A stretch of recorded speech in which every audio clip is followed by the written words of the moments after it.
Doctor ortho, अब दर्द भी घुटने टेकेगा। यूपी में बनेगी योगी की मनपसंद टीम। नमस्कार, मैं Kirti Bhardwaj, channel for news UP में आप सभी का स्वागत है। उत्तर प्रदेश की सियासत में चुनावी आहट अभी दूर है, लेकिन राजनीतिक हलचल तेज हो चुकी है।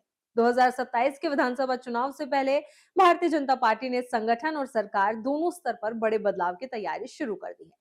दिल्ली से लेकर लखनऊ तक बैठकों का दौर जारी है और इन बैठकों के बाद अब सबसे ज्यादा चर्चा योगी सरकार के संभावित मंत्रिमंडल विस्तार को लेकर हो रही है। गुरुवार को जब प्रदेश अध्यक्ष पंकज चौधरी और संगठन महामंत्री धर्मपाल सिंह ने दिल्ली में पार्टी के शीर्ष नेताओं से मुलाकात की, तभी से यूपी के राजनीतिक गलियारों में बदलाव की अटकलें तेज हो गई। दोनों नेताओं ने पहले राष्ट्रीय संगठन महामंत्री बीएल संतोष से चर्चा की और फिर राष्ट्रीय अध्यक्ष नितिन नवीन के साथ बैठक की। इन बैठकों को सिर्फ औपचारिक नहीं बल्कि निर्णायक माना जा रहा है। दरअसल बीजेपी इस बार सिर्फ मंत्रिमंडल विस्तार नहीं बल्कि एक व्यापक राजनीतिक संतुलन बनाने की तैयारी में है।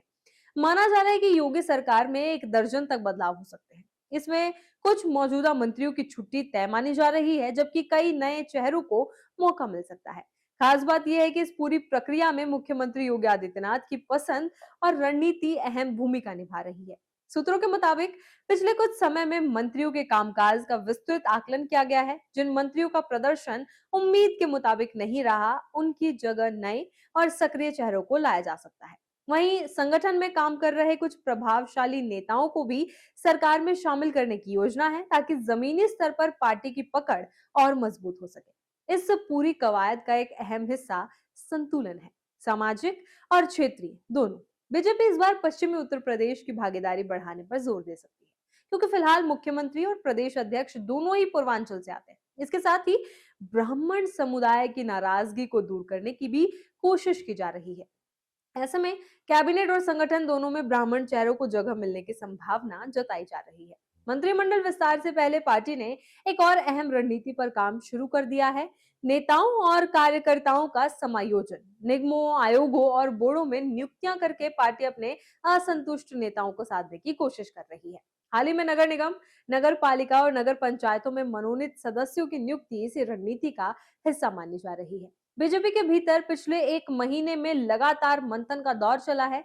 राष्ट्रीय स्वयंसेवक संघ के प्रमुख मोहन भागवत से लेकर पार्टी के वरिष्ठ नेताओं तक कई स्तरों पर बातचीत हुई है। इसके अलावा विनोद तावड़े भी लखनऊ आकर पार्टी के पूर्व अध्यक्षों और वरिष्ठ नेताओं के साथ बैठक कर चुके हैं। इन बैठकों में संगठन की मजबूती, चुनावी रणनीति और सामाजिक समीकरणों पर विस्तार से चर्चा हुई है। अगर मौजूदा स्थिति पर नजर डालें तो योगी कैबिनेट में अभी 54 मंत्री हैं, जबकि संवैधानिक सीमा के तहत अधिकतम 60 मंत्री बनाए जा सकते हैं, यानी 6 पद पहले से खाली हैं। इसके अलावा अगर कुछ मंत्रियों को हटाया जाता है तो नए चेहरों के लिए और जगह बन सकती है। ऐसे में कुल मिलाकर 1 दर्जन तक नए मंत्री बनाए जाने की संभावना से इनकार बिल्कुल भी नहीं किया जा सकता। इस विस्तार के जरिए बीजेपी सिर्फ सरकार का ढांचा नहीं बदलना चाहती, बल्कि 2027 के चुनावी समीकरणों को भी साधना चाहती है। 2024 के लोकसभा चुनाव के बाद बदले राजनीतिक माहौल और जातीय समीकरणों को ध्यान में रखते हुए पार्टी अपनी रणनीति को नए सिरे से गढ़ रही है। ओबीसी, ब्राह्मण और क्षेत्रीय